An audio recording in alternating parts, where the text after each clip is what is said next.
Walang katotohanan ang nilabas na balita na wana'y makakauwi na si Chris Aquino kasama ang kanyang mga anak sa susunod na taon dahil sa pagbuti umano ng kalagayan nito.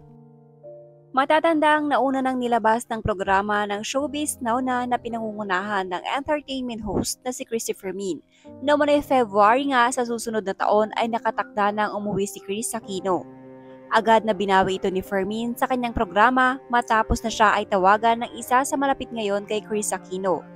Nais nitong linawin ang unang balita ni Fermin.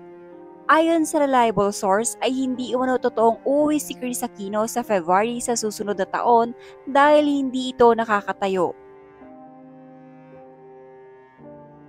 Kinakailangan pang alalayan ng PA o nurse upang makalakad si Chris Aquino.